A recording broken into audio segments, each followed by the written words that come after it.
The recent move in the Japanese yen has been pretty shocking to markets, as the Bank of Japan has pledged to buy their own bonds in order to strengthen their currency, as they're unhappy with where the currency exchange rate with things like the US dollar is currently at. In today's video, I want to show you guys some powerful data, and we'll look at some of the retail positioning currently in this market. And there's a couple red flags that I think we should talk about. Let's jump in. So for traders tracking the dollar yen recently, what you can see is that price came up and tagged that 150 mark. As we discussed in yesterday's video, the Bank of Japan basically indicated, hey, we're going to buy our own bonds to support our currency, so we are going to keep this exchange rate from going much higher. Now, I want to alert you guys to something very, very concerning, because what many traders will do in this situation is they'll say, okay, 150 is the ceiling to price. It's not going to go higher than 150, so I should look for shorts in the meantime. That's what a kind of logical conclusion would be if central banks always told the truth. Now, I'm not saying necessarily that they're lying or that they don't intend to buy bonds, but it is also possible that the Bank of Japan can still buy bonds, and irregardless of that, the dollar strength could continue to push that to new highs anyways. I want to show you an example of in the past when a major central bank experienced a huge falling out. If we go back all the way, actually, let's get out of the daily. Let's go to the daily chart. If we go to the daily chart and we go back to 2015, you'll see I'm approaching a terrifying candle. This would haunt your dreams kind of candle. This candle absolutely plummeted from 1.2, which was where the SNB, the Swiss National Bank, basically was like, we don't want the currency exchange to go below this point. We don't want the Swiss franc to strengthen more against the euro. That is, of course, their policy at that time was they for trade benefits and things like that. They didn't want the currency exchange to go much further. Well, they took it back one day, and in a single day, this daily candle pushed so far. I mean, this is, again, this destroyed, by the way, this destroyed not just individuals. It blew out funds, it blew out brokerages. There was catastrophic events that followed. The point is, central banks saying one thing does not guarantee that to come into existence. Now, could the Bank of Japan reasonably push the dollar-yen exchange back down again? It did it in the past, so it is possible that it repeats itself. But you have to be very careful when you talk about something like dollar-yen, thinking that it's impossible for it to go higher. My point with saying this is that if this price does actually break out, it would be very interesting to see a possible break, retest, and actually just a continuation despite the Bank of Japan's best efforts. I made that point yesterday in my video, but I figured it would be important to kind of reiterate that point, as many traders, I don't want them to just get blindsided by the idea that 150 can still break. Do not think it is indestructible just because the Bank of Japan said one thing. Anyways, I also want to take a look at some other charts. Let's talk about gold in reaction to this. Gold has taken a beating with all of this stuff recently as the, as things kind of persist and some slowdown in China. We still see yields on the rise here in the US. That continues to put pressure on the gold market, but we do have NFP around the corner. I do want to warn you guys, NFP will likely move dollar crosses across the board, including gold and indices as well. The dollar is set to move up or down. We don't know until we get the jobs numbers on Friday, and it is a heavily anticipated number.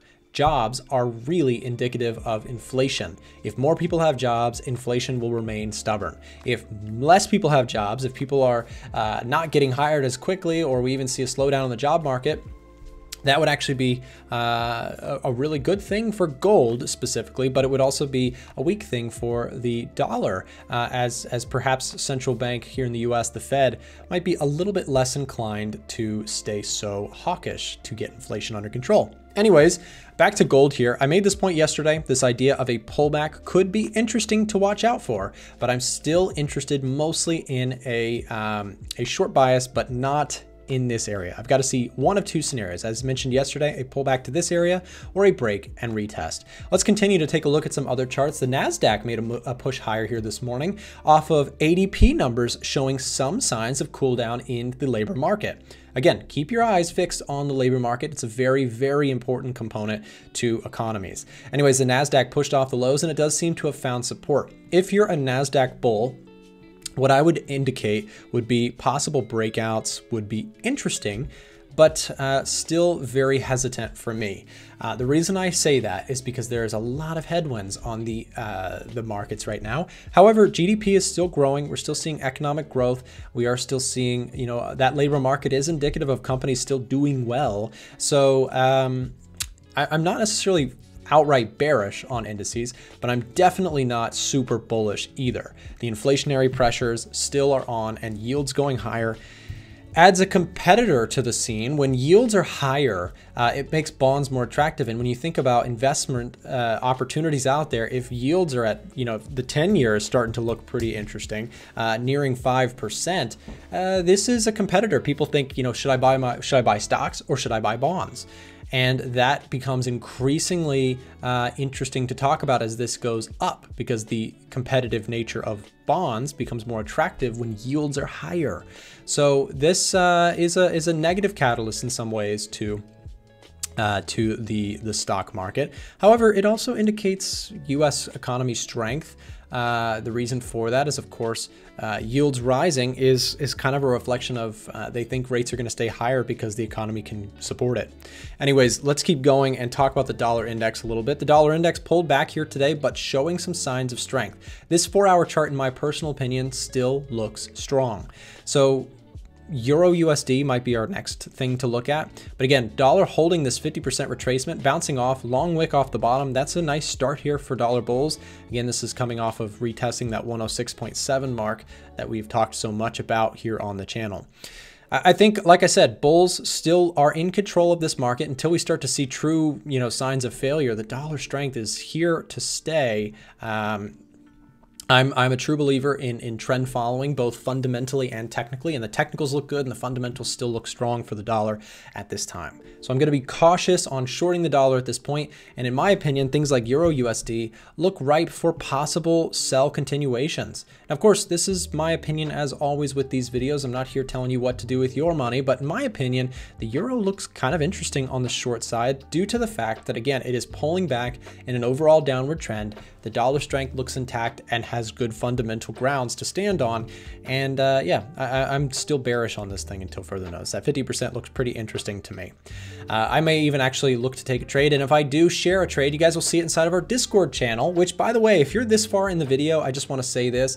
If you'd like to join our Discord channel, there will also be a link to that down below in the description. You can see the trades being taken by myself and my co-trading partner, Frank.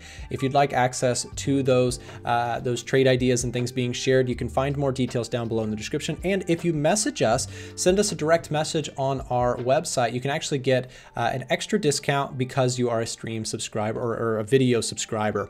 If you watch here on YouTube and you're a regular viewer, we hook up people with extra discounts. So just message in on the website and we'll give you some more information about that very thing. So click that link down below in the description. Should be one of the first links there. You can have a direct message conversation with my team. Get access to the trade alerts. They look like this, so you can see trades being shared with full breakdowns and explanations and why we're taking the trade.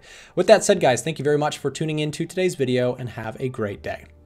If you're looking to improve as a trader, we've got some cool free resources here that I wanted to share as we close today's video. Down below in the description, there is a link to join our Discord channel or our Telegram channel. And we also have our website, a1trading.com, where traders can get access to free course material to help you improve as a trader. Remember, we are also live Monday through Friday on this channel around 9:30 a.m. US Eastern, broadcasting most live news events and that sort of thing. So hope to see you there. And also, we do have a couple videos here showing up on the screen. If either of these seems like it might be helpful to you, then make sure to click here or here, and we'll see you there.